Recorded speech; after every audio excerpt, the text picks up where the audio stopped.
got a friend of ours, Don, that's an editor here in Atlanta, that's working on adding a few more effects and everything before we let it go. So we finished our production deck. We got our budget, we got our script. Nice. As soon as the sizzle reel is done, we're ready to go. What is that budget for everybody? $109 million. $109 million. A lot of CGI. This story, wow, that's crazy. Right. This story was actually written for Idris Elba. This was really he was supposed to be the lead role. Tell us about that.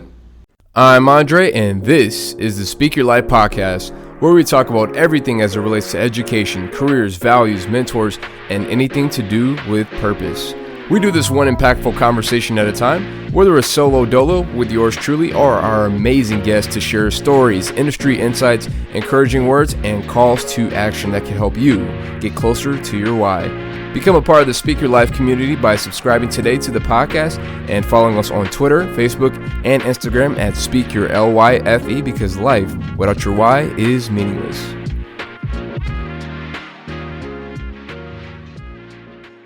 All right, welcome, ladies and gentlemen, to the Speak Your Life Podcast. My name is Andre. I'm your host. Make sure you hit that subscribe button right now. If you're on Spotify, whether you're on Apple Podcasts or, YouTube, we are really growing our YouTube channel right now, and we want you to be a part of the Speak Your Life family today by clicking that subscribe button. All right, today's special guest is a man who's doing it big. He's a film director. He's an author. It's so many things I can't even list it. But please welcome Kevin Bookman to the show. Thanks for having me. Yes, sir. Yes, sir. How are you feeling out of 10? We always like to ask people from 1 to 10, how are you feeling? Man, I'm a 12 today. 12. My man. So is there anything exciting going on this week that, has like made you feel like a 12, or is this like an everyday thing? Well, we got a couple of big things going on. Heard from a couple of celebrities recently that want to get involved with the project that we're working on. Yeah. Trying to make that happen. Some of the people that we contacted earlier on the West Coast, everybody's on board. A lot of things are getting ready to open up for us. So we've been doing good. I treated myself to a new Corvette a couple of weeks ago. So yeah, I saw that when you pulled up. Yeah, so I decided that it was time to enjoy a little bit of what I'd been working so hard to achieve. So. Yeah, that's good. That's good. You gotta enjoy the fruits of your labor, because you can be all work and no play, and what's the point of that? You gotta reward yourself. Yeah. But anyway, I'm glad that you're doing good, and things are going well, and I love your Corvette, by the way, as I'm looking out the window. Appreciate it. What year is that, by the way? That's a 14. That's the first of that body style. So nice. I'm gonna get a couple more. I'm gonna get the new one too. I'm gonna get the C8. Probably gonna order it for my birthday in March. But okay. I was gonna get it, and my cousin, my business partner, talked me out of doing that. Told me to get this one because we like the C7 body style better. Yeah. Nice. Yeah. That's what's up, man. Like, this is the first of many, y'all. So watch out for the whole collection. We might have that on the next podcast episode. Yeah. You never know. Yeah. But anyways, here in this podcast, we like to talk to people and have people to get the glimpse of your story. We like to talk about there's two things in life that are most important: the day you were born and the day you knew why. You don't have to give us a day and year. You can give us like the era, what was going on during the culture, what were some significant things happening in your time growing up as a child, and then leading us through that journey to learning why you were born. So, all right. Well, I was born in the 70s. I grew up in South Central Los Angeles during the heart of the gang violence. And so I was in those blood and crip turf wars. I went to school, during all that period. But I loved LA. LA was the fast life. It was fun. It was a little dangerous, but it was a good place to live. Big Laker fan, big 49er fan. I was always into sports and trained martial arts. My cousin growing up, my uncle, he was a grandmaster. Just a martial arts wizard. We did that as kids. My cousin had to train because it was their family business with me. If I wanted to hang out, I had to train too. So that was a lot of fun though. And honestly, it developed a lot of confidence in life because I ain't never been afraid to be in a fight. Yeah. my uncle used when you're from South Central LA, hey, you gotta fight. My uncle used to tell us, we was back there as children fighting grown men. He used to tell us, you take your lumps in the backyard, you'll never take them on the street. And I never have. So, that helped build a lot of character. But my family, my father worked for Lockheed. My mother was a teacher. Nice. And, I have a younger brother and sister. And my senior year in high school, they came to me and said that the family was going to move to Atlanta because Lockheed was closing down out there, and they were transferring. They gave my father, he was a manager, so they was giving him opportunity to work elsewhere, so they chose Atlanta. Yeah. I did not want to come. I did not want to come. Man. I didn't want to leave LA. I bucked. I didn't decide to come until the very last day. And I got out here, met some guys some guys were from California, and a couple of guys. Just the guys guys that I grew up around. So instantly made a lot of friends. Nice. Ran into my cousin and my business partner, Marvin Jackson, out here. And we've been tight going on 35 years or so. Him and my best friend Vicente Donastory, we clicked and it lasted. A lot of people went by the wayside, but the three of us stayed tight for the duration. So quite naturally, leading up to right now, when I decided to do what I'm working on now, because we'd always been big comic book fans. We were fans of these superhero movies and all the things. So I met up with some guys at my 9 to 5 and told, we used to always discuss these movies, everything that was going on, what we liked, what we didn't like, what we do differently, whatever. And one of the main things that we always said was, it's not enough people of color represented in these stories. You'll have a black character here and there, but they won't really be a lead. Or, it won't be. There's an Asian character, but they won't be a lead or be a sidekick. Native American, right? Yeah. So we just decided that, hey man, what these companies are doing, Marvel, DC, whoever, they they do what they want to do. This is their money. They do what they want to. Yeah. Why don't we create our own stories, and then that way we can put our own characters however we want to put them. Sure. Yeah. So that's what gave me the mindset to write a book. So I formed a little company with three of my coworkers, and we started going forward with it. And I wrote my first sci-fi novel called Beyonders Volume 1 Genesis. And turns out it's going to be the first of a 5-part series. I've already written Volume 2 as well, and I'm a little more than halfway done with Volume 3. But this storyline is unlike anything that Marvel or DC has put together. There's a lot of different factors that book 4 will bring you back to book 1, or book 5 will bring you back to book 3. Something that happened, it'll kind of snap back to, oh man, that's why that happened. So it's the way this story is going to be written is going to be a lot different. And so when the guys that I was rolling with didn't, they had other things in life that took them in a different direction. So I went solo.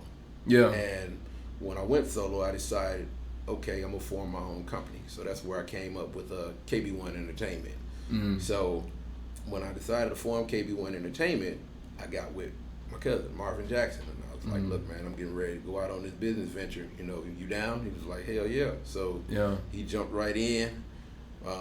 We took off. End up, a good friend of ours that we'd worked with, I used to run security for Uptown Comedy Corner. Okay. A friend of mine, Angelo Sykes, owns it, and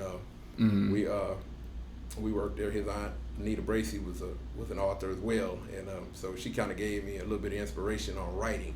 And so I decided to put all this together, and then I started reaching out. Marvin was like, hey, Yaz was a waitress at the club when we were working there, and she was a friend of ours. Yaz has a lot of insight when it comes to film and all these other things. So I'm like, really? And he said, yeah. So we called her, because we know just about every major comedian. So we called Yaz. Yaz was like, well, yeah, I'm on the set now. She was filming something for Tyler Perry or something. Nice. And so she started giving us insight. So we started going back to her for this, going back to that. Next thing you know, we brought her on board. So, yeah. That's how we kind of formed it. So it started with the three of us. I called one of my buddies that I grew up with in LA, Rick Williams. Rick was like a big brother to me growing up. So he had always worked in the entertainment industry. So he was telling me, he asked me what I had going on, and at the time I just had a manuscript. Okay. So I gave him the manuscript, and he was like, Kev, this is a movie. He was like, hey man, he was like, this ain't just a book. We need to do something to this. This is a movie. Yeah. So he started reaching out to people he knew, which one of the people was Joe Douglas, Frankie Beverly's manager. And I talked to Joe, told Joe what I had, and Joe was like, cool, I like that. Let's see what you do with it. So I wrote the book, got it published. My mother edited it for me because she was a teacher, so nice. she edited the book for me. Really she bonded to the main character, Nero, which is what you want to do in these stories. You want people to bond with their individual characters, and I want everybody to have their own specific character that they like. Yeah. But Nero is was a 17-year-old African prince that was infected by this energy that we call the living vivacity.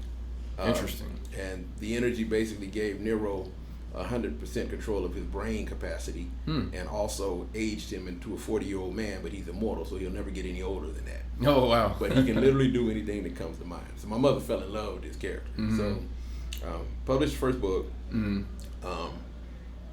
took it back to Joe. Joe loved it because he's like, see, now you're showing me that you're serious because you're doing something with it. Yeah. So he loved it. So we ended up, Rick had a buddy of his from LA that was he was a cameraman for True TV. He's working on Impractical Jokers and a couple of things. Just so happened to be in town the same weekend Rick was here. Wow. So Rick was like, man, let me see if I can get a meeting with him. So he called him, went out, met him at his brother's house out in Lawrenceville somewhere. And he was in the middle of filming a scene in. He stopped and sat down, and I kind of ran it by him, and he stopped me about 10 minutes in. He said, man, you had me after about 2 minutes. He said, I love this. He said, what can I do to help? And so, I told him. So he wrote my script for me. He wrote the script. Okay. He did my budget and a couple other things, and he's been using his influence to help. So his name is we call him Easy. He's big time. Easy. Yeah. Easy Silas. He's out there in LA, but he helped us a lot. When we first started out. So. Okay. But yeah, man. And so from that point, we've just been getting a lot of help. My cousin that I told you that I trained martial arts with, he now lives in Vegas, and he owns his own production company. So he does a lot of Vegas shows and a lot of different things. So when I first started, he was like, well, let me know if I can help, if you need money or whatever, let me know, I got you. So I didn't really need money at the time. I needed direction. I didn't really know, what this process was and everything, just learning this business. Okay. So we got together, me, Yaz, Marvin, Rick, a couple of us, went to LJ, rented a cabin for the weekend, got a camera crew, came up, filmed a little sizzle reel of our own. Yeah. Pretty good for amateurs' first time using the camera. Turned out pretty good. We edited it and everything, and we liked it. The only thing about it was a little longer than we wanted it to be. It ended up being like a 4-minute reel, so it was really like a short, more so than anything else. So we were like, yeah, it was cool, but we want to do a little bit more. And then that's where Rasan came into play. He was like, look, man, y'all come to Vegas, I'll finance everything. He said, I'll get the film crew together, and we'll film this thing, and we'll get a reel, and we'll put a good reel together. Cool. So now starts the process of putting this team together. So me, Yaz, Rick, and Marvin, we all put money, effort, time. We had to do a cast. We had to scout. We had the team because we had to hire a director. We hired a cameraman and a videographer and a CGI editor. Who did a great job. And nice. Yeah, I saw that on Instagram. Yeah. So we came out, filmed it in Vegas. Some cold mornings. We were up at like 5 o'clock in the morning in the desert, and it is freezing. It's in the 30s, bro. I mean, we were freezing out there. It's hot during the day, but it's cold at night on the West Coast. Yeah. So but the team came together. We had. Rick owns an RV, so he drove his RV from LA to Vegas. We use that as our production trailer. Okay. My cousin and them, they had all the cameras, the drones, everything that we needed. We got out there. We had a wardrobe girl that my cousin knew that came to work for us, Tara Williams. Did a phenomenal job with costumes. I mean, just nice. We gave her a visual of what we wanted to see. She made it happen. I mean, great job. So. Nice. everything turned out really well. We had a good time. We filmed. It was crazy out there. I'd never experienced anything like that. We was in an area where it was heavy mountain lion traffic. Yeah. I'm up there with a pistol looking for mountain lions. I'm trying to make sure everybody's safe. So I'm trying to scout and all this stuff. Don't know what the hell I'm doing, but just trying to make sure everything. Heads on a swivel. Yeah, big time. It was a lot of tracks up there. I was like, oh boy, it's a big one. So yeah, man, we had a good time. So we filmed it, came back to Atlanta, left the footage with them to edit, and so they finally was able to hammer out everything, add a lot of CGI graphics and all that. So we got a pretty good little reel out of it. So now what we're doing is we're fine tuning that, break it down just a little bit more. We got a friend of ours, Don, that's an editor here in Atlanta, that's working on adding a few more effects and everything before we let it go. So we finished our production deck. We got our budget, we got our script. Nice. As soon as the sizzle reel is done, we're ready to go. What is that budget for everybody? $109 million. $109 million. A lot of CGI. This story, wow, that's crazy. Right. This story was actually written for Idris Elba. This was really he was supposed to be the lead role. Tell us about that. As we all know, electric vehicles are the future. But have you ever wondered how many times you might have to stop for a recharge whenever you get to that point? I don't know the answer to that question, but what if I told you there was a revolutionary technology that has the ability to allow your car to recharge itself? Or what if, on the other hand, you had the ability to own a piece of the company through shares before it even went public on the US stock market? Well, at Derek Automotive, you have the ability to do exactly both for a limited time offer. Learn more at derekautomotive.com. That's DEREK automotive.com. The Experience Center will be opening in Atlantic Station this fall in 2021. Don't just learn, but take part of this historic yet revolutionary technology by purchasing your shares at DATSpeakerLYFE.com. That's DATSpeakerLYFE.com. Derek Automotive, bring convenience to EV recharging.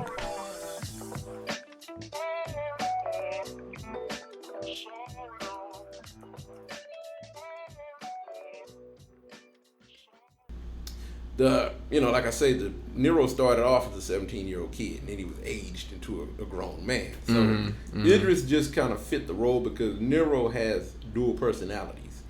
He's this omnipotent god, in his Nero persona, but his everyday persona is Cyrus Black, who is at this time the richest man in the history of the world because Nero's kingdom was at the foot of this mountain range in South Africa called the Lesotho Mountains, and it's really an actual mountain range. But when this meteor crashed, or this orb is what we call it, when the orb crashed into this mountain, the radiation caused the diamonds in this mountain to develop at an accelerated rate. Okay. So for 400 years, Nero has had access to this mountain and the diamonds within. So he has wealth way beyond a Tony Stark or Bruce Wayne or somebody of that ilk. So he his everyday persona, he's rarely seen, but when he is, it's like a spectacle. Wow. So that's kind of how that character is. But there are a lot of we have a Native American bounty hunter. It's a werewolf basically. He's and not like your typical full moon, silver bullet. None of that. It's based on magic, Indian magic, basically. Okay. I was gonna ask, is he from a particular tribe or? No, he was. He was actually, as a child, he was given a wolf cub by this Indian medicine man, and he was told that this cub was special. Yeah. And as he grew up, he got older. This cub, of course, became a full-grown wolf. And the character's name is Lucien, and Lucien's mother and father were both murdered by the serial killer that they had arrested. They were both in law enforcement, and they had arrested the serial killer, and he got out and came and murdered both of them. And the wolf tried to defend them or defend the mother, and ended up getting shot. Wow! But before he did, he killed the serial killer, and or before he died. But as he was dying, Lucien found him and came to basically thank him for everything he did. And when he was dying, he released his spirit, and his spirit went into this kid. So that's how he ended up with this spirit of this wolf inside of him. And so wow. the only effect the full moon had, the first full moon, is when he actually transformed. And the old Indian medicine man knew what had happened and took him under his wing and raised him. So he's fighting this tortured life of trying to keep this feral creature that's inside of him at bay. And the story goes, when Nero received the power of this orb, it also affected several other people in the world, hundreds of people, where they received, like, I guess the disbursement of radiation, kind of depending on certain genes that you have present in your body, it mutated and gave them certain abilities, and everybody's abilities are different, but and thus began the Beyonder race. That was the birth of the race of enhanced beings. The Beyonders. Yeah. Okay. So the world is now aware that these Beyonders walk amongst them, and they're terrified. Wow. So the governments of the world decide that they're going to build they're going to form a world government where they're all one unity, and they deal with what is called the Beyonder Protocol, which is they have this task force that they put together that has these highly sophisticated weapons that can kill certain Beyonders. Not all, because some of them are so powerful that these weapons don't even work. Wow. Well, that's where Lucian comes in, because his bite is 100% deadly to anybody he bites, Beyonder or otherwise. So, the wolf guy. The wolf. Okay, werewolf, yeah. He has, his venom is deadly. So, and he has to kill in order to keep he has a bloodlust, and he has to consume blood. If he actually transforms into this werewolf, he's out of control. He can't control it. He'll kill whoever's around. So in order to control that, he has to keep it at bay, and he has to consume blood. If he ever becomes it, blood is the only thing that will allow him to turn back to his human form. So he ends up getting into, they end up sending him after Nero, because Nero is way too powerful for them to deal with. And he ends up having a confrontation with Nero, and that's where this whole story starts to change. Yeah. It's a lot. We'll leave the rest for people to tune in and make sure they get the book, and they make sure they watch the movie, because we don't want too many details to be spoiling. Right. But it's a lot. I haven't even scratched the surface with that. Yeah. No, I could tell it was getting really good. It was getting really good. So no, and I really appreciate that, because I think what made me connect with you is because growing up, I was really into comics. I collected all kinds of comics: Fantastic Four, Hulk, Thor, like you name it. Right. And I even had the ones from back in like the 70s and the 60s, way before my time. So I had the action figures and all that stuff. Watched the movies, and growing up, I always, you gravitate towards it. My dad, that was his thing growing up. You had certain things that he passed down to me, and I would like to pass that down to my kid, because it's like, I don't know, it's just a cool phenomenon just to be able to know that there are some superheroes out there. They may not be real, but somebody you can look up to when you're a kid. It's funny you say that, because I've probably got at least 1,000 comics in my garage and totes, and I've got probably 200 action figures. My oldest son, when he was a little boy, that's what he wanted to do. He liked, we were into DC, so he liked to collect action figures. So we've got, I was Team Marvel. Every version of Superman. Yeah. Oh man, the entire Justice League and the Legion of Doom. We've got Darkseid, Doomsday. Wow. We got everybody. So dang. And of course he's grown now. He's 27. So but they're still in totes. I guess I'll pass them on to my grandsons now. So that's an asset. Those aren't just toys. Right? Dude, that's a lot of money. Oh yeah, they're worth quite a bit of money. Yeah. Are they still intact? Yeah. Everything is still, nothing is open. They haven't even opened the box. Wow. Nope. Dang, that's crazy. Nope. So you were talking about, like, you collect a lot of action figures and stuff like that, worth a lot of money probably. Yeah. And so if there are people out there who maybe are potential filmmakers, they want to be directors, they want to get in the film industry somehow, some way. What is your advice to them as far as being able to have a dream and to be able to act on that dream and to be able to do what you've done, like to be able to, you said $109 million is a budget. That's really big. Like, right.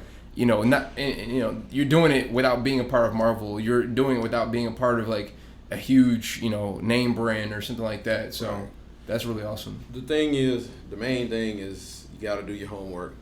It's a lot of leg work. It's a lot of effort.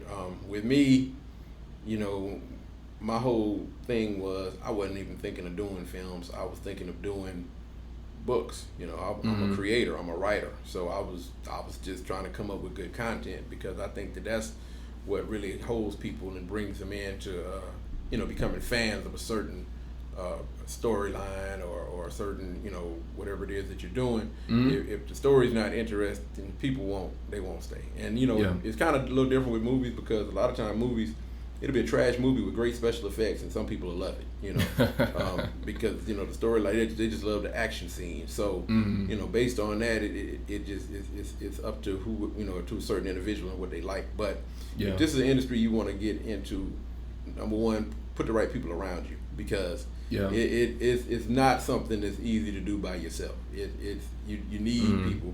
A lot of people that opened a lot of doors for me.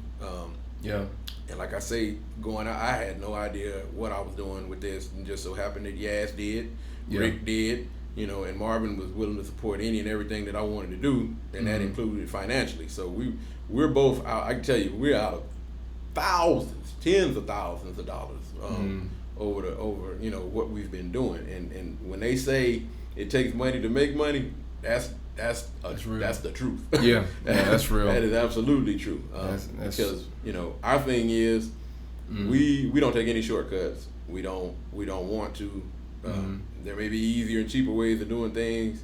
We would just rather it be done the right way. And if it costs us a little bit more, then that's what we're willing to do. And we've made some mistakes. You know, we've learned some things the hard way, and been out of a couple $1,000 for this or whatever that we didn't really have to, you know, finding out later on. But you know, the experience makes it all worth it. And if everything works out and pays off, you won't even remember that. You know what I mean? So it's trial and error, but don't give up. You know, don't be discouraged if somebody doesn't, you know, catch on to what you're doing.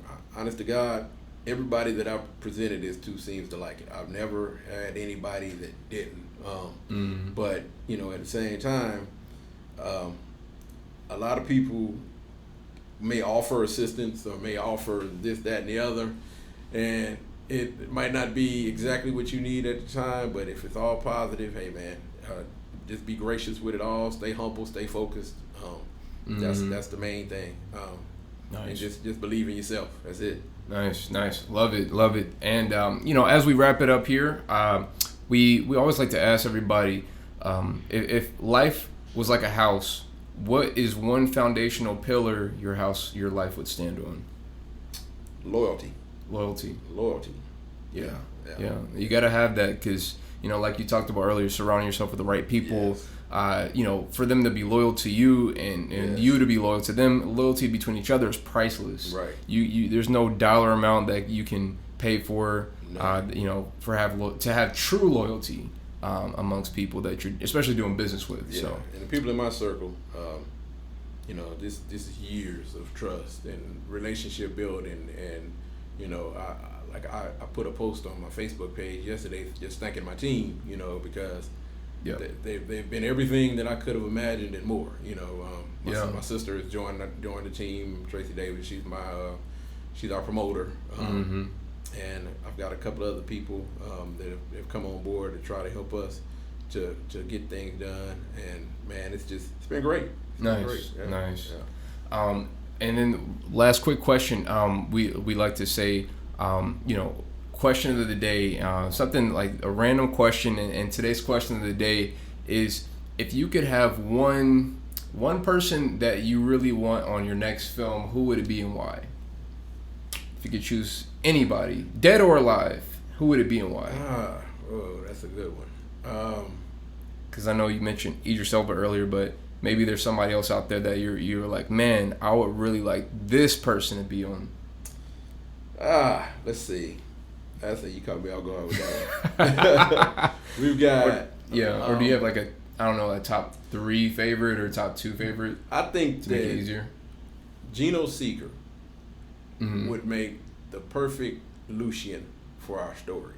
His whole look, his build, everything he would be the perfect werewolf, because Lucien is probably the second or third highest or biggest star in this series. And this guy has the look. I've reached out to him. I hadn't heard anything back yet, but I wanted to gauge his interest because he's one of the people that I would definitely love to lock in.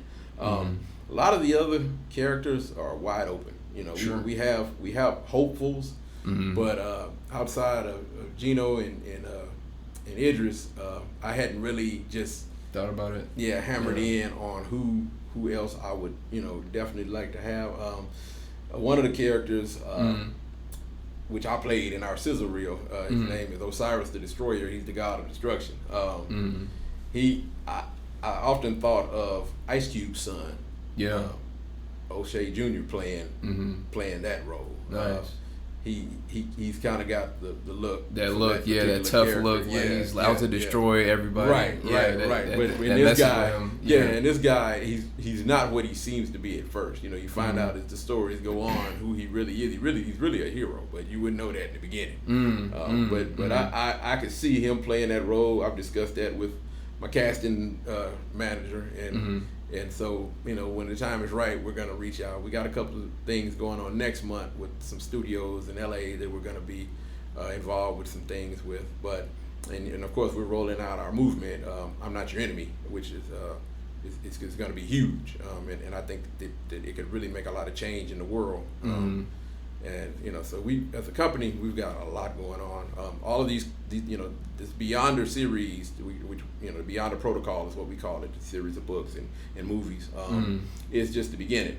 Yeah. There are spinoffs for each of these characters. Gotcha. They've all got their own origin stories. I'm actually working on a series of origin comics for the top stars right now. The Nero comic is being made as we speak. Okay.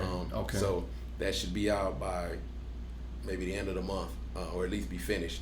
And we got a lot going on. We got a lot of big things happening. So good deal.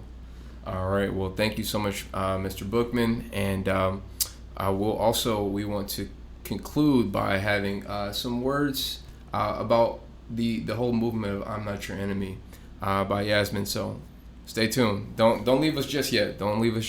So what's up, y'all? We're back at it again with Yasmin. One of his business associates, and she helps the show move and make everything happen.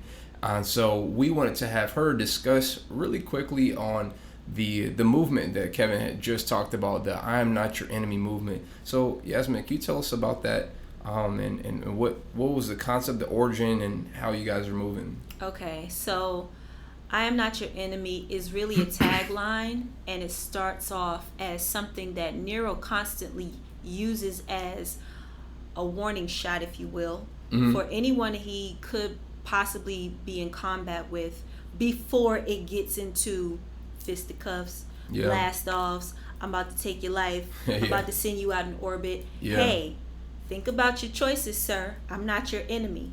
So just hearing what that is and hearing how powerful that statement is, ultimately it was super appropriate to relate to current day drama, the beef between blacks and whites, police officers and the main public, just different race mixes throughout history, and currently with a lot of the killings that we have going on in the U.S., a lot of the governmental targets against people of color and people who are in different classes and different sectors of the world.